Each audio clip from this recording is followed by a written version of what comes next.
Et oui, édition spéciale à ce qui se passe en ce moment entre Israël et l'Iran. Israël qui estime que plus de 10 scientifiques nucléaires ont été éliminés en Iran. Israël qui a mené plus de 300 frappes justement. Pour en parler, nous sommes aujourd'hui avec notre correspondant aux États-Unis, Sébastien Lévy. Bonjour Sébastien.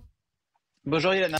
Merci beaucoup d'être avec nous ce matin. Effectivement, c'est important de vous entendre, vous qui êtes américain justement. Alors vous l'avez vu, Donald Trump s'est exprimé. Il va réunir aujourd'hui son Conseil de sécurité nationale.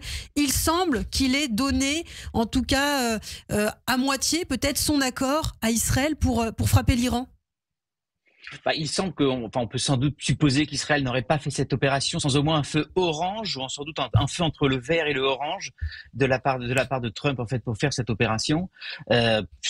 Clairement, je ne pense pas qu'Israël aurait pris un risque pareil de se mettre à dos le gouvernement Trump pour en fait une frappe comme ça et contre lui. Donc clairement, ils ont été informés. Ça, on le sait. De toute façon, ça fait quelques jours que le personnel non essentiel des ambassades dans la région a été évacué. Donc clairement, quelque chose se tramait. Ce qui est intéressant, évidemment, dans toute cette histoire, c'est il y a eu beaucoup de messages contradictoires. La vraie question qui va se poser sans doute dans les prochains jours, c'est à quel point les Américains étaient au courant et à quel point les propos de Witkoff étaient un moyen d'enfumer un petit peu les Iraniens, de les calmer, de dire non, il va rien se passer jusqu'à cette négociation qui a lieu en ce moment. Oui. Ou alors est-ce que les Américains étaient sincères et qu'ils ne savaient pas exactement le timing précis de l'opération israélienne. Je pense que ce serait intéressant de voir le degré de coordination entre Israël et les États-Unis. Mais effectivement, c'est intéressant puisque si Washington a évacué le personnel non essentiel de son ambassade à Bagdad, notamment d'autres pays du Golfe, Mike Huckabee, l'ambassadeur américain en Israël, hier a indiqué qu'il était peu probable qu'Israël attaque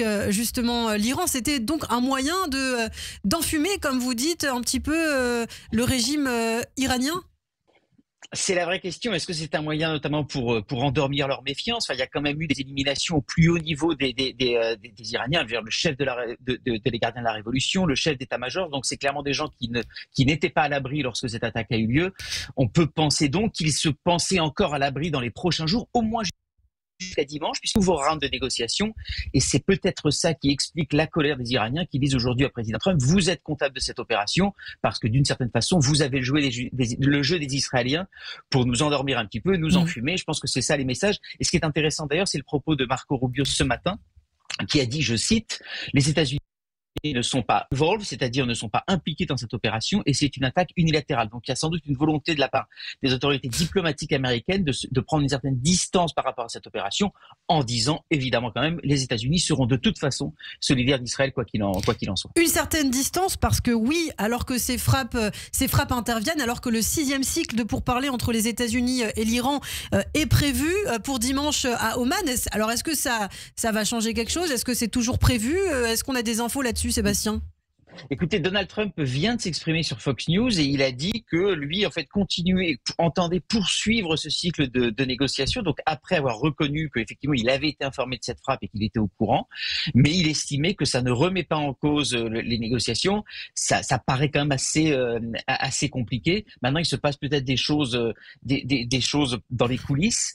Donc, voilà. Et encore une fois, je pense que c'est beaucoup trop tôt pour savoir, mais il y a clairement encore une volonté de la part de Trump et de Rubio de dire voilà, pour nous ça ne change pas grand chose, mais d'un autre côté les Iraniens peuvent évidemment voir leur confiance dans la parole américaine un petit peu ébranlée en disant on ne peut pas vous faire confiance puisque vous êtes coordonnés avec les Israéliens. Donc en ce sens, ce qui va se passer je pense dans les prochaines heures va être extrêmement important. C'est peut-être aussi un moyen pour les Américains d'envoyer un message aux Iraniens disant si jamais vous faites des représailles, ne les faites pas trop fortes, puisque nous comptons éventuellement garder ce canal de négociation ouvert. Donc c'est peut-être un moyen aussi de mesurer un petit peu, de modérer la riposte iranienne. C'est aussi peut-être ça qui se joue dans les prochaines heures. Eh bien, merci beaucoup Sébastien Lévy. Merci d'avoir réagi ce matin sur Radio J. On vous retrouve évidemment lundi matin avec toujours autant de plaisir à 6h20 heure française. Et on aura l'occasion d'ici ce week-end d'avoir d'autres infos, d'autres développements.